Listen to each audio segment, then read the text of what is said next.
పెంచడానికి వచ్చినాము. ప్రభుత్వం డొక్కా సీతమ్మ గారి పేరుతో మధ్యాహ్నం జూనియర్ కాలేజీలకు మధ్యాహ్న భోజనం పెడుతుంది. దానికి చాలా పెద్ద ప్రచారం చేసుకుంటారు. సరే, ఎన్ని వేల మంది పెడుతున్నారు ఎంత అనేది మనకు తెలుసు. కానీ ఏ ప్రచారం లేకుండా రైతులు, పేదలు, సాధారణమైనటువంటి ప్రజలు వాళ్ళకున్న దాంట్లో కొంత సేవ కోసం ఖర్చు పెడుతూ ఒక పెద్ద మానవతా దృక్పథంతో నడుస్తున్నటువంటి క్షేత్రం. ఇట్లాంటి దానికి అర్థాంతరంగా కూల్చేయడం, కూల్చిన వాళ్ళే ఇప్పుడు మళ్ళీ తిరిగి కడతామనడం ఇంతగా ఉంది.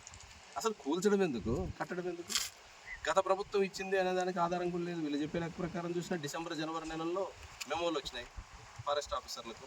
అంటే ఈ ప్రభుత్వమే ఆదేశాలు ఇచ్చింది. ఇప్పుడు లోకేష్ గారేమో తనకు ఏమీ తెలియనట్లు విచారం వ్యక్తం చేసి నేనే నా సొంత డబ్బులతో, నీ సొంత డబ్బులు కాదు, ఇది కోట్ల మంది జనం, లక్షల మంది జనం కొన్ని ఏళ్ళుగా ఇక్కడ ప్రజలు వాళ్ళు పండినా పండకపోయినా ప్రజలకు ఆకలితో తీర్చడానికి పెడుతున్నటువంటి ఒక పెద్ద సేవా సంస్థ ఇది. కాబట్టి మేము అడుగుతున్నాం ఈరోజు అదేవిధంగా పవన్ కళ్యాణ్ గారు స్పందించాలి. ఎందుకంటే పాపం ఆయన చాలా విషయాల్లో హిందూ మత పరిరక్షకుడు, ఆయన స్వయం ప్రకటిత భక్తుడు ఆయన. మరి ఇప్పుడు ఇంత జరుగుతుంటే ఎందుకు మాట్లాడడం లేదు? తన శాఖే కదా, ఫారెస్ట్ శాఖ, మాట్లాడడంలా. తిరుపతిలో లడ్డు కల్తీ అయితే పక్షాత్తాపం చెంది దీక్షలు చేసినావు. మరి ఇంత పెద్ద ఆశ్రమాన్ని కూల్చేస్తుంటే, ఆశ్రమానికి సంబంధించిన దాతల కట్టడాలన్నీ కూల్చేస్తుంటే ఎందుకు మౌనం పాటిస్తున్నావు? కాబట్టి నకిలీ భక్తులు కాదు కావాల్సిందే. వీళ్ళెవ్వరూ భక్తి ప్రచారం కోసం చేసిన వాళ్ళు కాదు, మానవత్వం అనే సహాయంతో చేసినటువంటి సేవా కార్యక్రమం. కానీ ఈరోజు భక్తిని వ్యాపారంగా, రాజకీయాలుగా మార్చే వాళ్ళు ఓపక్కున్నారు. భక్తి పేరుతో ప్రజలకు సేవలు అందిస్తున్నటువంటి సాధారణమైనటువంటి సేవకులు ఇటువైపు ఉన్నారు.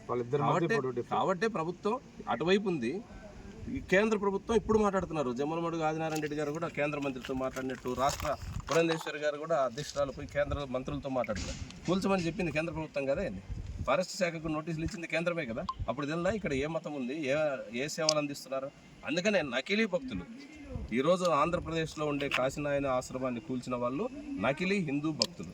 వాస్తవమైన సేవకులు ఇక్కడ ఉండేటువంటి ప్రజలు, దాతలు, ఇక్కడ సేవలు అందిస్తున్నటువంటి భక్తులు. కాబట్టి ప్రభుత్వం ఇప్పటికైనా తన వైఖరిని పునరాలోచించి దీనికి ఫారెస్ట్ అనుమతులు ఇచ్చి శాశ్వతమైనటువంటి అభివృద్ధి కార్యక్రమాలు చేపట్టాలని మేము సిపిఎంగా డిమాండ్ చేస్తాం. ఓకే.